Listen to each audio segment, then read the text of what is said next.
Lo único que pienso ahora mismo es en aprovechar al máximo los minutos y las horas que me quedan y ver qué pasa. Esas fueron las últimas palabras de Ted Bundy, pronunciadas pocas horas antes de su ejecución. Durante años mintió, manipuló y se burló del sistema, pero al final, ni siquiera el asesino en serie más famoso de Estados Unidos pudo escapar de su destino. En esas últimas 24 horas, algo cambió, y lo que sucedió nunca será olvidado. La calma antes de la tormenta. Lo que hace tan fascinantes las últimas 24 horas de Ted Bundy no es solo el hecho de que finalmente se hiciera justicia tras años de batallas legales, apelaciones y retrasos. Más bien, es la extraordinaria secuencia de acontecimientos que se desarrollaron. Una mezcla cuidadosamente orquestada de confesiones desesperadas, reflexión espiritual, manipulación de los medios de comunicación y tal vez auténtica vulnerabilidad humana que cambiaría para siempre nuestra forma de entender la psicología de los asesinos en serie. No fueron solo las últimas horas de un asesino convicto, sino los últimos actos de un hombre que había pasado décadas construyendo una imagen pública, solo para verla desmoronarse ante su inminente ejecución. La tarde del 23 de enero de 1989 encontró a Bundy en un estado que pocos habían presenciado antes. Atrás había quedado el estudiante de derecho carismático y seguro de sí mismo que se había representado a sí mismo en el juicio y había cautivado a todos durante los interrogatorios. Atrás había quedado el seductor manipulador que había atraído a innumerables víctimas hacia la muerte con su fingida indefensión y su aspecto juvenil. En su lugar, lo que quedaba era un hombre que luchaba contra la mortalidad, su legado y quizás por primera vez en su vida adulta, una vulnerabilidad genuina ante lo que le depararían las siguientes 24 horas. Pasó sus últimas 24 horas confesando sus crímenes, concediendo una entrevista, rezando y llamando a su madre. Pero no se trataba de actos aleatorios de desesperación de un hombre que se enfrentaba a la muerte. Eran movimientos calculados por alguien que entendía que sus últimas horas serían su última oportunidad de controlar la narrativa de su vida y sus crímenes, de alcanzar quizás alguna forma de inmortalidad retorcida a través de las historias que se contarían sobre él mucho después de que la silla eléctrica hubiera hecho su trabajo. El primer acontecimiento importante de este día crucial comenzó por la tarde, cuando Bundy accedió a sentarse para lo que se convertiría en una de las entrevistas más controvertidas de la historia de Estados Unidos a un condenado a muerte. El momento no fue casual. A menos de 24 horas de su ejecución, Bundy sabía que cualquier cosa que dijera tendría el peso de unas últimas palabras y sería analizada y reanalizada por expertos, periodistas y el público durante décadas. En la tarde del 23 de enero, Bundy participó en una entrevista grabada en vídeo con James Dobson, un locutor religioso y fundador de Focus on the Family. No se trataba de un entrevistador cualquiera. Dobson era un destacado cristiano evangélico con una agenda específica sobre los peligros de la pornografía, y Bundy parecía entender perfectamente qué narrativa resonaría en su audiencia.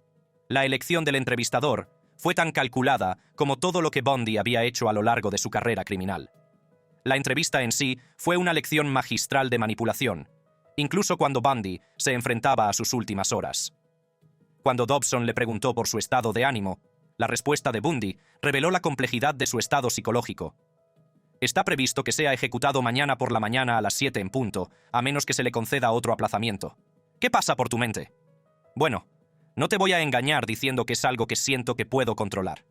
Es algo que cambia a cada momento. A veces me siento muy tranquilo, y otras veces no me siento tranquilo en absoluto. En esta entrevista, titulada Adicción fatal, la última entrevista de Ted Bundy, Bundy habló del papel de la pornografía en su comportamiento criminal. No se trataba de una confesión casual, sino de un argumento cuidadosamente construido que desencadenaría debates durante décadas sobre la relación entre los medios violentos y el comportamiento criminal. Bundy comenzó estableciendo sus credenciales como alguien que había vivido esta experiencia en primera persona. Cuando era niño, y me refiero a un niño de 12 o 13 años, encontré fuera de casa, en la tienda de comestibles o en la farmacia local, pornografía softcore. De vez en cuando, nos topábamos con libros pornográficos de naturaleza más dura, los que incluían violencia. Sí. Afirmaba que la exposición a la pornografía softcore a una edad temprana se intensificó hasta llegar a material violento, lo que alimentó sus crímenes. Este relato era especialmente convincente porque ofrecía una explicación sencilla para un mal incomprensible. Si la pornografía podía crear monstruos como Ted Bundy, entonces eliminarla podría prevenir tragedias futuras. Era un mensaje que resonaba perfectamente en la audiencia evangélica de Dobson y en sus preocupaciones sobre la decadencia moral de la sociedad estadounidense. Pero incluso, mientras Bundy tejía esta narrativa, se cuidaba de mantener su agencia y responsabilidad, consciente de que negar por completo su culpabilidad socavaría su credibilidad. Creo que es importante que la gente crea lo que digo, que les diga que no culpo a la pornografía. Asumo toda la responsabilidad por lo que he hecho y por todas las cosas que he hecho. Este cuidadoso equilibrio entre aceptar la responsabilidad y al mismo tiempo ofrecer una explicación externa de su comportamiento demuestra la sofisticada manipulación psicológica que había hecho a Bundy, tan eficaz como asesino y tan peligroso como figura pública. Entendía que negar por completo su responsabilidad le haría parecer un delirante, pero ofrecer una causa social para sus actos le permitía posicionarse como un ejemplo aleccionador y una víctima de las circunstancias. Sin embargo, investigadores y biógrafos han debatido la sinceridad de estas afirmaciones. Algunos, como Ann Rule, sugieren que Bundy adaptó su narrativa para alinearse con la agenda antipornográfica de Dobson, considerándola una táctica manipuladora más que un reflejo genuino. El momento en que se hicieron estas revelaciones, literalmente horas antes de su ejecución, plantea serias dudas sobre si se trataba de una revelación genuina o de un último intento de manipulación por parte de un hombre que había pasado toda su vida adulta mintiendo y engañando a todos los que le rodeaban. La entrevista continuó durante horas, en las que Bundy describió con inquietantes detalles la escalada de sus fantasías violentas. Habló de la progresión desde el visionado de material pornográfico hasta la puesta en práctica de escenarios violentos, creando una narrativa que se convertiría en el centro de los debates sobre la influencia de los medios de comunicación en el comportamiento delictivo. Al igual que con otros tipos de adicción, seguía buscando material más potente, más explícito, más gráfico. Como en una adicción, sigues deseando algo más fuerte. A lo largo de esta parte de la entrevista, Bundy demostró su comprensión de la psicología de la adicción, utilizando terminología y conceptos que resonarían tanto en Dobson como en el público en general. No se limitaba a contar una historia, sino que estaba construyendo una teoría del desarrollo criminal que lo situaba como perpetrador y víctima de fuerzas sociales que escapaban a su control. Pero quizás el aspecto más escalofriante de la entrevista fue cuando Bundy describió el momento en que la fantasía se convirtió en realidad, cuando la línea entre consumir contenido violento y cometer actos violentos finalmente desapareció. Hasta que llegas al punto en que la pornografía solo te lleva hasta cierto punto. Llegas a ese punto de inflexión en el que empiezas a preguntarte si quizá hacerlo realmente te dará eso que va más allá de solo leerlo. Esta descripción del punto de inflexión se convertiría en una de las partes más citadas y analizadas de la entrevista. Bundy describía esencialmente el momento en que pasó de ser alguien con fantasías violentas a alguien que las llevaba a cabo. Una transformación que acabaría con la vida de al menos 30 mujeres jóvenes en varios estados. Bundy también expresó remordimiento, especialmente por el asesinato de Kimberly Leach, de 12 años, que le resultaba demasiado doloroso para hablar de ello en detalle. Cuando Dobson le presionó sobre este crimen en particular, Bundy finalmente perdió la compostura. No puedo hablar de eso ahora mismo. Es demasiado doloroso. Me gustaría poder transmitirte cómo es esa experiencia, pero no puedo. No podré hablar de eso. Este momento de aparente vulnerabilidad fue significativo porque mostró un lado de Bundy que rara vez se había visto en público. El hombre, que parecía incapaz de sentir empatía, se vio de repente incapaz de hablar de uno de sus crímenes porque era demasiado doloroso. Si se trataba de un remordimiento genuino o de otra muestra calculada de emoción destinada a humanizarlo en sus últimas horas, sigue siendo objeto de debate entre criminólogos y psicólogos. A medida que avanzaba la tarde y concluía la entrevista, Bundy había logrado sembrar las semillas de una narrativa que le sobreviviría. Sus afirmaciones sobre el papel de la pornografía en sus crímenes serían citadas por los defensores de la lucha contra la pornografía durante décadas, incluso cuando los críticos señalaban el momento oportuno y el carácter interesado de sus revelaciones. Esta controversia subraya la complejidad de interpretar las últimas declaraciones de Bundy, ya que su historial de manipulación hacía casi imposible separar la visión genuina del engaño calculado. La entrevista con Dobson fue solo el comienzo de lo que serían unas últimas 24 horas extraordinarias. Cuando se guardaron las cámaras y se apagaron las luces de la sala de entrevistas, la atención de Bundy se centró en otros asuntos. Confesiones que llevaba años preparando, llamadas telefónicas a familiares, a los que quizá nunca volvería a ver, y preparativos espirituales para una ejecución que estaba a menos de 18 horas. El escenario estaba listo para un acto final tan complejo y controvertido como el propio hombre. En las horas siguientes, Bundy confesaría crímenes cometidos en varios estados, pasaría tiempo rezando con un ministro metodista y haría lo que serían sus últimas llamadas telefónicas al mundo exterior.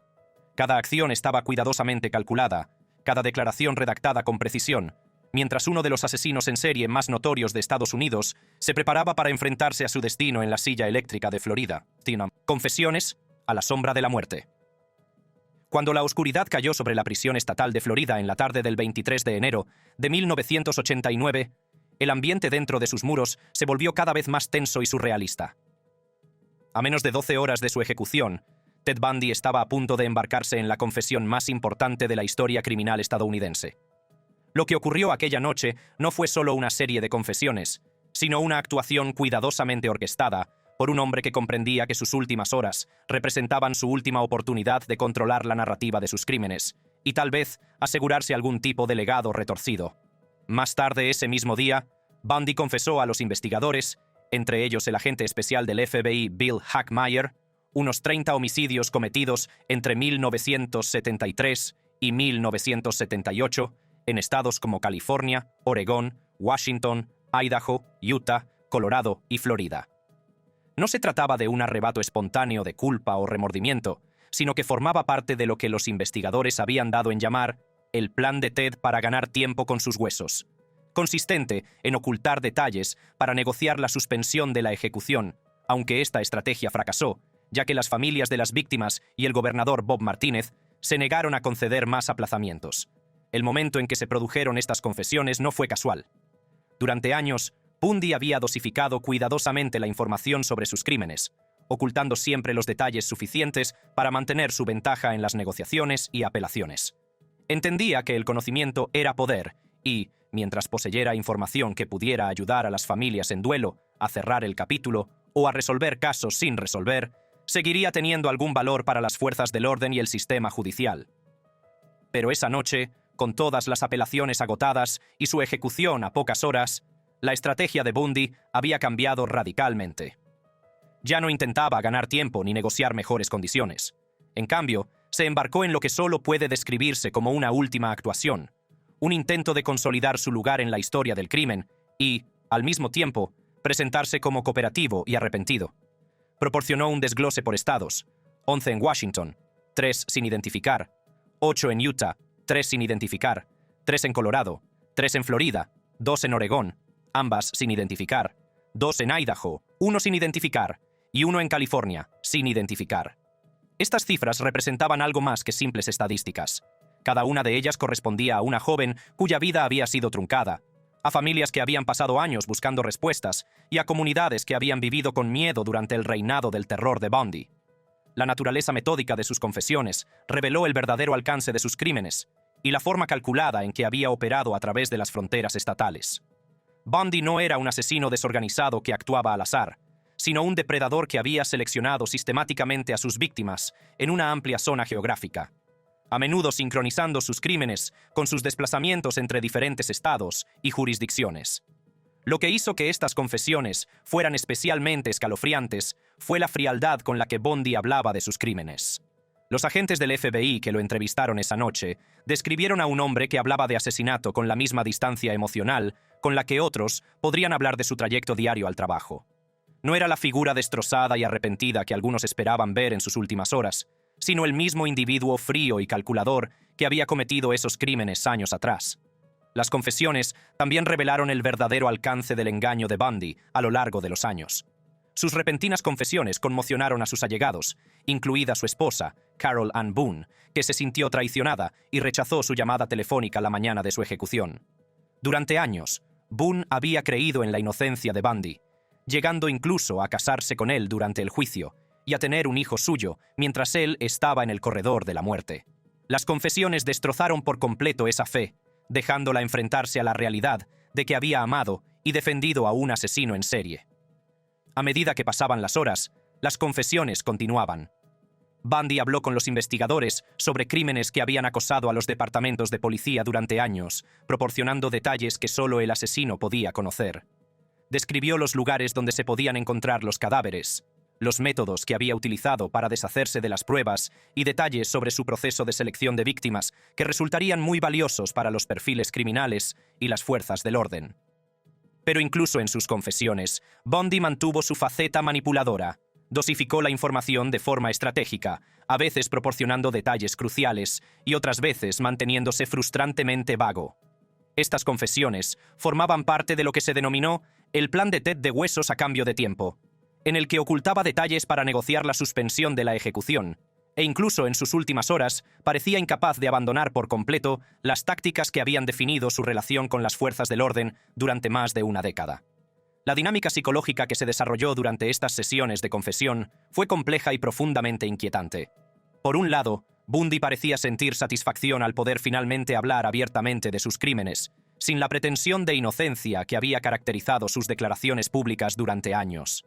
Por otro lado, su disposición a confesar solo unas horas antes de su ejecución sugería un nivel de cálculo casi imposible de comprender. Algunos investigadores que hablaron con Bundy esa noche describieron más tarde la experiencia como fascinante y aterradora. Estaban presenciando la última actuación de un maestro de la manipulación, un hombre que había pasado años perfeccionando el arte del engaño y que ahora utilizaba esas mismas habilidades para elaborar su narrativa final. Incluso en su confesión, Bundy estaba actuando, seleccionando cuidadosamente qué detalles revelar y cuáles ocultar, siempre consciente de la impresión que causaba en su público. A medida que avanzaba la noche, las confesiones adquirieron un carácter casi surrealista. Allí estaba un hombre que moriría en cuestión de horas, discutiendo con calma los crímenes que habían aterrorizado a comunidades de todo Estados Unidos. La yuxtaposición entre su inminente ejecución y sus descripciones clínicas de los asesinatos creó una atmósfera que los presentes nunca olvidarían. Pero las confesiones solo representaban una parte de las actividades de Bundy durante aquella larga y oscura noche. Mientras hablaba con los investigadores sobre sus crímenes, también se entregaba a lo que parecía ser una auténtica reflexión espiritual y una preparación para la muerte. Esta doble naturaleza de sus últimas horas, en parte manipulación calculada y en parte aparente despertar espiritual, se convertiría en uno de los aspectos más debatidos de su ejecución. Durante toda la noche, Bundy estuvo acompañado por el ministro metodista Fred Lawrence, de Gainesville, Florida. Los informes indican que estaba muy emocionado y pasó gran parte del tiempo llorando y rezando. Esto contrastaba radicalmente con su anterior imagen pública de confianza y encanto, lo que sugería un momento de vulnerabilidad ante su muerte inminente. La presencia del ministro Lawrence durante estas últimas horas añadió otra capa de complejidad a una situación ya de por sí extraordinaria. Se trataba de un hombre de Dios que intentaba proporcionar consuelo espiritual a uno de los asesinos más notorios de la historia de Estados Unidos. Lawrence describió más tarde la experiencia como desafiante y desgarradora, señalando que, a pesar de los crímenes de Bundy, seguía siendo un ser humano que se enfrentaba a la muerte y buscaba alguna forma de paz espiritual. Lawrence señaló: "No quería morir, pero sabía que tenía que hacerlo. Ambos lloramos. También hay que llorar por sus víctimas", lo que indica el miedo y el colapso emocional de Bundy. Esta descripción de Bundy como una persona temerosa y emocional contradecía la imagen que había cultivado cuidadosamente a lo largo de los años como alguien que controlaba todas las situaciones. El relato del ministro también reveló los profundos retos morales y éticos a los que se enfrentaban quienes proporcionaban atención espiritual a los presos condenados. ¿Cómo se puede ofrecer consuelo y redención a alguien que ha cometido actos tan atroces? ¿Cómo se puede equilibrar la compasión por el condenado con el recuerdo de las víctimas? Estas preguntas seguirían acompañando a Lawrence mucho después de la ejecución de Bundy. A medida que avanzaba la noche, la combinación de confesiones y reflexión espiritual creó un extraño cuadro dentro de los muros de la prisión estatal de Florida. En una habitación, Bundy describía con calma los asesinatos a los agentes del FBI, proporcionando detalles que ayudarían a resolver casos sin resolver y a cerrar el duelo de las familias. En otra, lloraba y rezaba con un ministro, aparentemente luchando con la realidad de su muerte inminente y el peso de sus crímenes. Esta dualidad se convertiría en el centro de los debates sobre la verdadera naturaleza de Bundy y la autenticidad de sus últimas horas. ¿Eran sus lágrimas una expresión genuina de remordimiento y miedo? ¿O eran otra actuación calculada para humanizarlo ante los ojos de la historia? ¿Era su cooperación con los investigadores un último intento de hacer algo positivo? ¿O era simplemente otra forma de manipulación diseñada para asegurarse un lugar en la historia del crimen? La respuesta, como tantas otras cosas sobre Ted Bundy, sigue siendo difícil de determinar. Lo que es seguro es que la noche del 23 de enero de 1989 representó la culminación de años de manipulación, engaño y violencia. Fue una noche en la que uno de los criminales más notorios de Estados Unidos finalmente admitió el alcance total de sus crímenes, al tiempo que parecía estar inmerso en una auténtica reflexión espiritual. Al acercarse el amanecer y su ejecución, Bundy había logrado algo extraordinario. Había conseguido ser a la vez un monstruo y un ser humano, un manipulador y un penitente, todo ello en una misma noche. Las confesiones que hizo esa noche proporcionarían un cierre a algunas familias, mientras que plantearían nuevas preguntas a otras. El viaje espiritual que pareció emprender desencadenaría debates sobre la redención y el perdón que continúan hasta hoy. El escenario estaba listo para el acto final de este extraordinario drama. En solo unas horas, Ted Bundy se enfrentaría a la silla eléctrica de Florida, pero no sin antes realizar una última serie de emotivas llamadas telefónicas, y los preparativos finales que completarían una de las ejecuciones más complejas y controvertidas de la historia criminal de Estados Unidos. El amanecer final. Cuando los primeros rayos de sol comenzaron a atravesar la niebla matinal de Florida, el 24 de enero de 1989, el capítulo final de la vida de Ted Bundy estaba a punto de desarrollarse en una serie de acontecimientos que quedarían grabados en la memoria colectiva de la justicia penal estadounidense. El hombre que había pasado años manipulando el sistema legal, cautivando a todos en las entrevistas y manteniendo su inocencia incluso ante pruebas abrumadoras, se enfrentaba ahora a la realidad ineludible de su cita con la silla eléctrica de Florida. Las primeras horas de la mañana del 24 de enero encontraron a Bundy en un estado que pocos habían presenciado jamás. Despojado de su habitual confianza y encanto, reducido al miedo humano fundamental a la muerte, que trasciende toda manipulación psicológica y bravuconería criminal. En las primeras horas del 24 de enero, Bundy hizo 2 llamadas telefónicas a su madre, Louise Bundy, quien le dijo: «Siempre serás mi hijo querido». Estas llamadas telefónicas representaron quizás los momentos más humanos de las últimas horas de Bundy. Aquí estaba un hombre que había pasado décadas creando personalidades, manipulando a sus víctimas y engañando a las fuerzas del orden, reducido a buscar consuelo en la única persona que lo había amado incondicionalmente, a pesar de conocer la verdad sobre sus crímenes. Los testigos describieron las conversaciones con su madre como desgarradoras, un recordatorio de que incluso los criminales más notorios siguen siendo hijos de alguien. No se puede exagerar el peso emocional de estas llamadas. Louise Bundy había pasado años defendiendo a su hijo, visitándolo en prisión y manteniendo su creencia en su bondad fundamental, a pesar de las pruebas cada vez más evidentes de su culpabilidad. Estas llamadas fueron emotivas, y Louise le ofreció palabras de consuelo. En su última conversación, ella le dijo: «Siempre serás mi hijo querido», destacando un momento personal de conexión en medio de su inminente ejecución.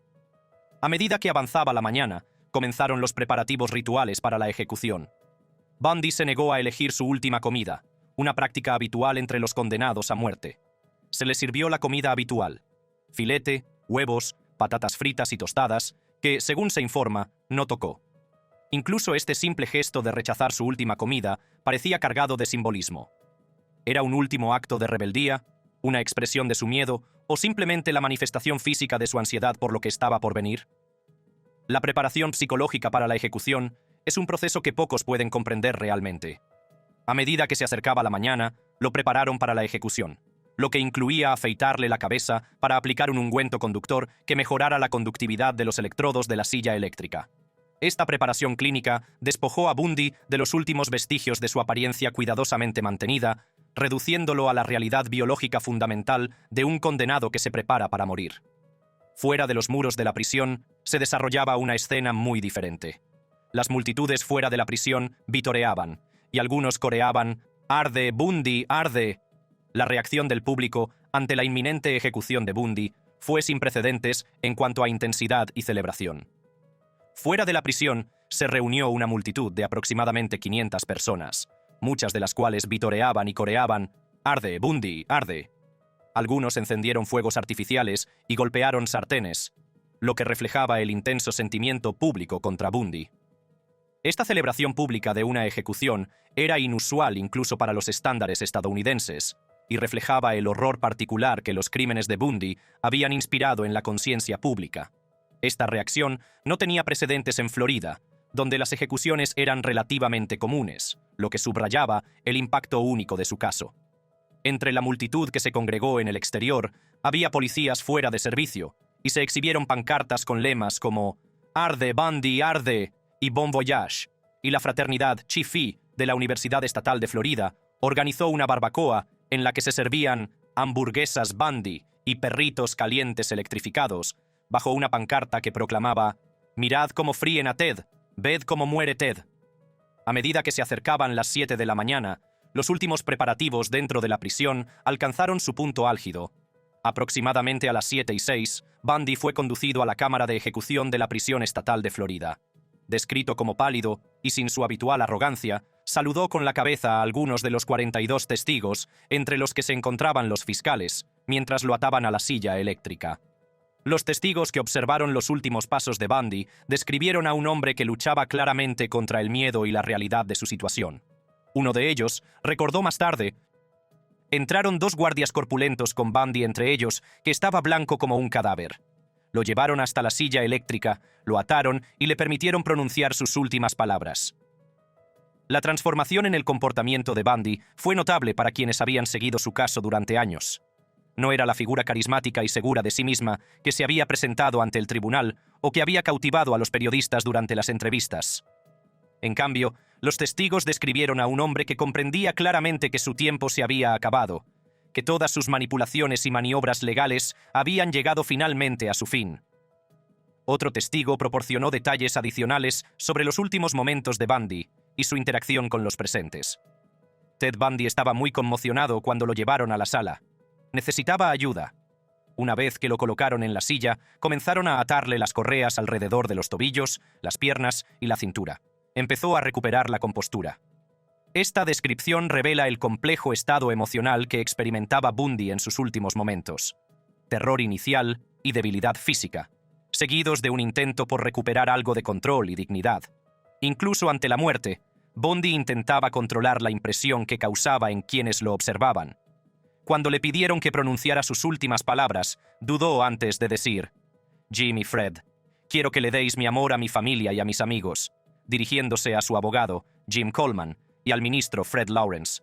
Estas palabras, sencillas y personales, contrastaban radicalmente con las dramáticas declaraciones finales que muchos esperaban de un criminal tan notorio.